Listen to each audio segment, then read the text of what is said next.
Thanks for coming, and I just thought I'd give you a little bit of an overview of some of the things that are happening in Te Puke. So Te Puke EDG is a little group that's funded by membership and some service delivery contracts to do work for other people. And our focus is on trying to do things that add some value to the economic equation and try to support community development to some extent as well. So there's a lot of things happening in the district, and for those of you who don't know, it might be useful to take away, and also to connect up some people this morning around different businesses happening here. So Brett actually asked me when he came in, he says, do we claim Tauranga as being part of Te Puke? Oh. And I said, absolutely we do. So we define Te Puke as the Papamoa hills to Otamarakau. If you look on that storyboard there before you go, you'll actually see all those different communities, and that's what we define Te Puke as. So the big chunk things that are happening here are really the growth of kiwi fruit. So phenomenal growth of kiwi fruit planting, production, and of course the planning that's needed to cope with that over the next 10-year period. So from our perspective, that means things like planning the correct infrastructure, things like water, roading, housing, migrant worker accommodation, all those things to support that phenomenal growth. So just a few weeks ago, 2 or 3 weeks ago, Paul Hickson, Paul's here this morning from EDG as well, the chair of EDG, we took the Smart Growth Leadership Team, which are the politicians and the senior leaders of the Tauranga City Council, Western Bay Council, Bay of Plenty District Council, New Zealand Transport Authority and the District Health Board on a tour of Te Puke. So we took them around Te Puke to show them the settlement pattern, the residential growth and the capacity we have for more. We took them to Tauranga and showed them that we have a publicly listed company called Comvita, and we have enormous potential there to actually grow the residential content in Tauranga, not to the extent of Te Puke, but reasonable size. We took them around the back down Old Coach Road out to Papamoa in the bus, and they actually saw the planting, they saw the dairy farm conversions, they saw this enormous focus on kiwi fruit growth. We went down onto the highway. We didn't go to Rogers Road, but we talked about it. We'd previously taken people there before, down to Pukahina Beach, and then we made our way back down the highway to past Papamoa, Makatu and back to Te Puke. So they got a real snapshot of what it is that we're doing in this community. And so our aspirations around different types of housing, different types of areas where people can live was very well explained to them. And so we want the planners and thinkers for the future to understand that we must empower and provide the right infrastructure for kiwi fruit growth, protect the other rural industries we have, allow people to have choice of where they want to live in Te Puke in a larger section or something that's a little bit more intensified perhaps in Te Puke, build some houses in Tauranga because it's right at the junction to the Tauranga Eastern Link, allow people to do things in rural areas that are sensible and they can aspire to the type of life they want to live and the type of house and all those sorts of things. And so we have to ensure from a smart growth perspective that all of that thinking and planning is brought together. That's one of the things we do. So it's an enormous growth period that we're in now, driven by kiwi fruit. If you come down the highway and you come into the township here, you're probably aware that there's been a very contentious discussion about the upgrading of what is now called the Te Puke Highway. And really that was about trying to slow the traffic down, make it safer for pedestrians, and to dress up the town centre to make it look better. What's happened in that process is that they've done a pretty good job, all things considered, but they've taken away some parking, they've delivered different types of gardens, and they've done some other things in there that some people don't like. For example, a big plaza area that's on a slant and you can't put a table on it. So the solution to that from the council's perspective is make the tables with different length legs.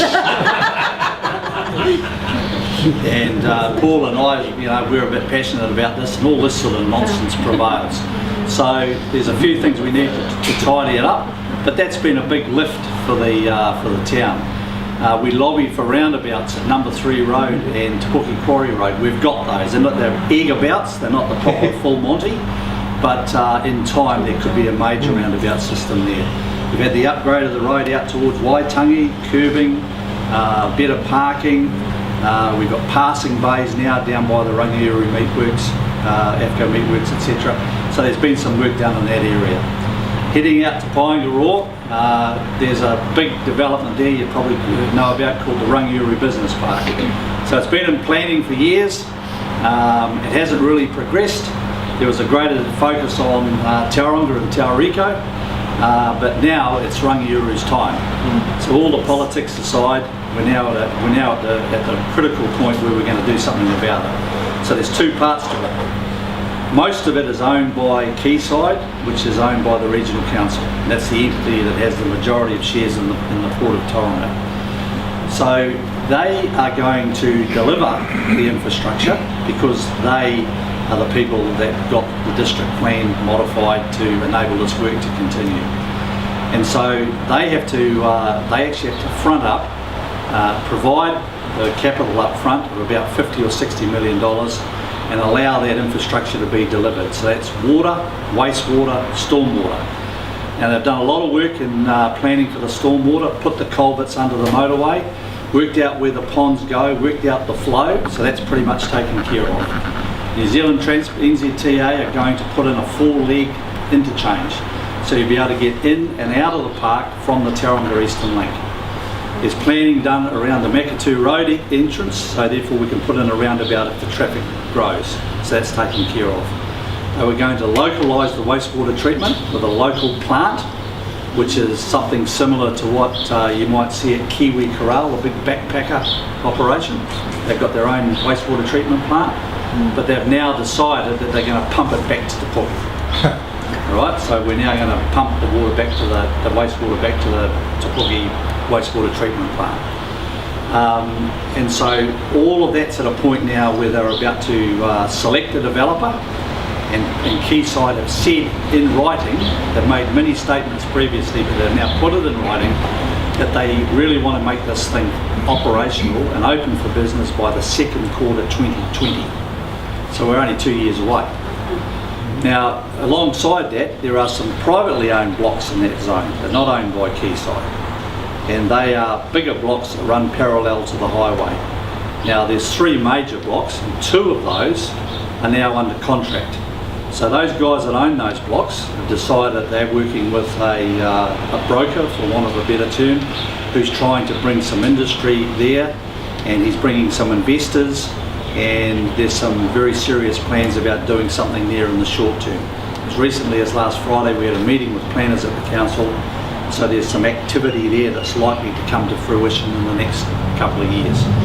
So Rangiuru as a new industrial zone is very likely in the next sort of 2 to 5 year period. So it now becomes a reality. It's jobs, and jobs means service towns to back them up, and it means houses, it means schools, it means all of those things that we've got. So that's a real benefit for Te Puke. Quickly about tourism, because Kiwi 360 is no more. It's now the Seco corporate headquarters. But tourism didn't stop when Kiwi 360 ceased in its form as it was there. So Graham's here this morning, Graham Crossman. What Graham's done is he's picked up all of his business, and he's maintained all of the cruise ship traffic in particular, and he hosts the cruise ship passengers on an orchard tour. He also takes some of them to a marae experience, a Tia Marae in Malcolm Road off Rangiuru Road, which is a very significant thing, because we're now actually doing something with tangata whenua and about Māoridom here in Te Puke. And then he does something really cool that passengers really like, and we think it's great too. And in fact, we've had all sorts of people from around the Bay of Plenty that get pretty excited about it. The Papamoa Hall, which is a small community rural hall, and he feeds them and they shop there. So they get this very unique experience where they come into a rural district and go to the local hall and do stuff. And that's really quite a cool, differentiated thing. And so Graham's kept all that together, and of course not sitting still. We've got a big plan about building a brand new facility and that will go inside the Rangiuru Business Park, access from the Te Puke Highway, the Tauranga Eastern Link, and it'll be very, very noticeable as you drive down that motorway. There's also some work done where Gavin Fleming and Amanda, Graham's daughter and son-in-law, have picked up their part of the Kiwi 360 business and gone down to the old Longridge, and now they've got a little free independent travel and tourism business, and people are in and out of there all the time as well. So tourism continues, and we've got a sort of longer term plan. I mentioned Comvita, so Comvita's a public company, significant part of Papamoa, significant part of the district. And then of course if we go into down the rural areas, we all know about kiwi fruit and dairy farming and everything else. There's 12 schools in Te Puke. Those schools are all ticking along. The high school's got close to 1,000 students. They've got a high degree of focus on 21st century learning. We have a Te Puke community of learning where all of the 12 schools are linked up, and it's trying to be a seamless system from year 1 to year 13. And that's a very strong schools community with good principles, and of course the kids are the future of the place. The town centre, in terms of promoting itself, has got a dedicated group called Epic Te Puke, and Epic are all about promoting the town, promoting the retail offering, promoting Te Puke generally, and they focus on delivering events. That's their thing. And since they've been going, they've done quite a number of things in the last couple of years. We have some vacant buildings in Te Puke, and there's some focus on trying to populate those buildings. And so some of them are quite difficult. They're large. Things have changed a little bit with the Tauranga Eastern Link. There is more movement of traffic from the eastern end down the motorway, so we have to try to bring those people back to the town. But the town is a service town. It's got major banks, it's got supermarkets, it's got one of the top 3 performing farmland stores in New Zealand, which is a major. I mean, that's a big operation, a lot of business going through there. It's got high quality boutique type stores. It's got a high quality tile shop. Kevin and Trudy are here this morning from Ceramico Tiles. It's got building products, it's got a Bunnings, big new Mitre 10 store, it's got a florist, it's got all the things that you need. It's also got some $2 shops and lots of eating places, one of which is Tony's, who's been here for 14 months and done a pretty good job of endearing himself to the community, supporting community causes, supporting schools, and so there's quite a collaborative good network in that space. So a lot of positive things about the town centre. And obviously a lot of growth, as I mentioned at the beginning, around residential growth particularly. So the story of Te Puke is one of goodness, so we keep talking about goodness grows here. It's the kiwi fruit capital of the world. It's all of those communities, Brett, from Papamoa Hills to Otamarakau, so Tauranga does not claim those, they are Te Puke. And it's really about growth, and it's about positivity, and there's no negativity here because this is all a great story about going forward. So we want you to go away from here today knowing that we've got some aspiration and some vision and things that we want to happen here. We want you to share that knowledge with everyone that you talk to, and remind them that there's lots of goodness in Te Puke, and that they should share in that goodness and be part of what we've got to offer. So thank you for listening to our story, and enjoy your time whilst you're visiting with us this morning. Kia ora.